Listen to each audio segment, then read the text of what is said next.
लोकसभा चुनाव को लेकर समाज के हर वर्ग को कई उम्मीदें हैं। माधोपुर में किसानों ने सरकार को अपनी राय रखी है। राजस्थान के टोंक जिले में इन दोनों किसान आंदोलन की राह पर हैं और बीसलपुर बांध के विस्थापितों के अलावा 1876 करोड़ की लागत से बन रहे इसरदा बांध के विस्थापित भी मुआवजे की मांग कर रहे हैं। और ऐसे में टोंक सवाई माधोपुर लोकसभा सीट पर प्रत्याशी और लोकसभा चुनाव को लेकर किसान क्या सोच रखते हैं, इसी को लेकर एनडीटीवी राजस्थान ने किसानों से खास बातचीत की है। किसान सरकार से क्या कहते हैं, दिखाते हैं हम आपको इस खास रिपोर्ट में। देश में एक बार फिर से इस साल लोकसभा चुनाव होने हैं। ऐसी सूरत में अन्नदाता किसान को अपनी सरकार से किस तरह की उम्मीद है और ख़ास तौर से हम बात करेंगे किसानों से टोंक सवाई माधोपुर को लेकर। ये वो सीट है जहां से पिछली 2 चुनावों में बीजेपी से सांसद सुखबीर सिंह जोनापुरिया सांसद हैं। क्या सोचता है टोंक का किसान अपनी आवाज़ को लेकर, अपनी मांगों को लेकर बात करेंगे। लोकसभा चुनाव से किस तरह की किसानों को उम्मीदें होती है और आप लोगों की क्या उम्मीदें हैं कि जो सरकार बने वो आपके लिए क्या करे। हमारी तो उम्मीद सरकारों से ये हमेशा ये होती आई रही है कि टोंक के किसानों को, माधोपुर के किसानों को यूरिया, डीएपी और हमारे जो फसलें हैं उनके दाम प्राप्त हो। मगर यूरिया, डीएपी में भी लगातार 2017 से यहाँ के पोस्ट मशीन के कारण 93,000 कट्टे अधिक चढ़ गए थे, वो भी नील नहीं हो रहा है। इसके लिए हमने सांसद साहब से कई बार आग्रह किया और हम उम्मीद करते हैं कि जो भी सरकार आए पहले यूरिया, डीएपी की लाइनों को तो ख़त्म करवाए।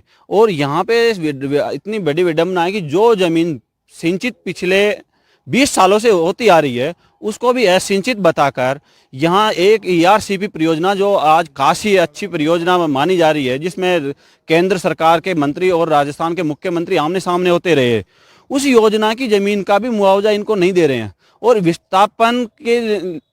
इनको विस्थापित तो कर रहे हैं मगर विस्थापित कहाँ करेंगे, ये जमीन भी जगह भी नहीं बताई है और लोगों को, आम रास्तों को काट पीट करने लग गए हैं। तो हमारी तो मांग ये है कि किसानों के साथ हम दर्दी बरतें। और अभी प्राकृतिक की मार हो रही है, उस पर किसी भी किसान को मुआवजा नहीं मिल रहा है। 2021, 22, 23 3 साल का मुआवजा अभी पेंडिंग है। लगातार किसान मांग कर रहे हैं, उस पर भी कोई ध्यान नहीं दिया जा रहा है, जबकि मुआवजा तो प्रधानमंत्री फसल बीमा योजना के नाम से चालू है। तो केंद्र सरकार से हम अपेक्षा करते आ रहे हैं, मगर यहाँ वही डाक के 3 पात है, किसी भी जनप्रतिनिधि द्वारा ध्यान नहीं दिया जा रहा है आम किसानों की मांगों पर। किसान जब चुनाव आते हैं तो नेता आपके पास वोट मांगने आते हैं। लोकसभा चुनाव है, टोंक सवाई माधोपुर में आप लोग क्या चाहते हो कि सरकार जो बने वो आपकी किस तरह सुनवाई करे। हमारी किसानों की एमएसपी की मांग पूरी कर दे। और मतलब एमएसपी की मांग पूरी नहीं करते हैं, एमएसपी तो वोट देने का हमारा अधिकार क्या है, फिर तो हम तो उस वोट का बहिष्कार करेंगे और इनके साथ रहेंगे। वोट का बहिष्कार की भी बात आती है, किसान एमएसपी की मांग करता है। ईसरदार बीसलपुर के किसानों की भी कुछ मांगे हैं। ईसरदार क्षेत्र के किसानों की क्या मांग है। ईसरदार किसानों की मांग तो 2011 से दे रहा जी, आज की तारीख को मुआवजा मिलना चाहिए। मानो बीसलपुर का भी बेचारा कड़ी कड़ी सिंचित कोल कड़ी काएँ कोल वो पूरी हो जानी चाहिए आज की तारीख या बाद। किसानों को आज की दर में मुआवजा मिले, ये टोंक के किसानों की मांग है ईसरदा क्षेत्र की। लेकिन जब सरकार बनती है तो किसान की क्या उम्मीद होती है सरकार से कि उसके बच्चों की भलाई के लिए, किसान की भलाई के लिए क्या करे। जो भी ये सांसद के चुनाव आएंगे, किसान उम्मीद करते हैं कि एक तो पहले बीसलपुर बांध में जैसे पीपलू तहसील को वंचित रख दिया सिंचाई के लिए, उसी प्रकार अभी जो इन्होंने पर्दे से काम कर रहे हैं, निवाई तहसील को सिंचित के लिए वंचित रख रहे हैं। और जो किसान है इसरदा बांध के, वो 11 साल पुराना रेट पे इनको मुआवजा दे रहा है, जबकि आज मौजूदा रेट पे ज़मीन का इनको मुआवजा देना चाहिए। किसानों के साथ धोखा कर रहे हैं। जो भी किसी भी पार्टी से, चाहे वो हो, किसान किसी पार्टी से बंधे हुए नहीं है। जो भी लोग किसानों के हित की बात करेंगे उसके साथ किसान रहेंगे। और इस बात का अगर जो किसानों के साथ नहीं रहेंगे कोई भी राजनेता किसी भी पार्टी का, तो उसको एमपी चुनाव में भुगतना पड़ेगा और महसूस करना पड़ेगा। किसान की बात नेताओं को सुननी पड़ेगी, किसी भी दल का नेता हो। किसान की जो हक की बात करेगा वही जो है किसान के दिल पर राज करेगा। अब आप लोग जो है क्या उम्मीद कर रहे हो कि सरकार सुनेगी, नेता सुनेंगे आपकी बात। हमारे इसरदा बांध बनने जा रहा है, उसी की चर्चा के लिए हम बहुत प्रयास करते आ रहे हैं, शुरू से बहुत प्रयास करते हैं, लेकिन हमारी गवर्नमेंट ने कोई सुनाई नहीं की है। और आज हमारे को 11 के फेली का मुआवजा डीएलसी रेटा और जो भी दे रहे पहले के दे रहे हैं, हम हमारे को उसी टाइम मुआवजा दे देते तो हम कहीं बच्चों के लिए और दूसरी जगह व्यापन कर लेते।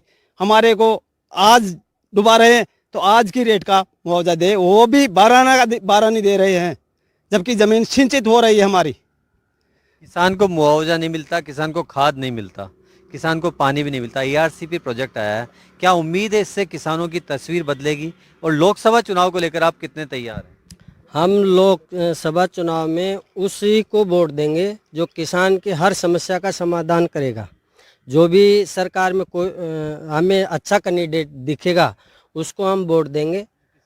जो किसान की बात रखेगा वहाँ जाकर दिल्ली में या राज्य में एमएलए हो या सांसद हो, उसी को हम वोट देंगे। और हम मोदी जी को भी ये कहना चाहते हैं कि मोदी जी ऐसा ना कीजिए जैसे जाड़ी बोर, ऊपर लाली प्रेम की अंदर बडारे कठोर। तो हमें एमएसपी गारंटी उनके रहता ही अभी ही मिलनी चाहिए, यही करना चाहते हैं। तो लोकसभा चुनाव सर पर हैं। ऐसी सूरत में किसानों को उम्मीद है अपने देश के प्रधानमंत्री मोदी जी से कि मोदी जी अंदर से कठोर मत रहिए, अंदर से जो है किसानों के हित की बात कीजिए और एमएसपी का कानून बनाकर हमें दे दीजिए, जिससे कि किसान के बच्चे जो है भविष्य के अंदर जो है प्रगति कर पाएं। अब किसानों का यही कहना है कि जो हमारी बात करेगा, हमारे हितों पर ध्यान देगा, हम उसी को वोट करेंगे।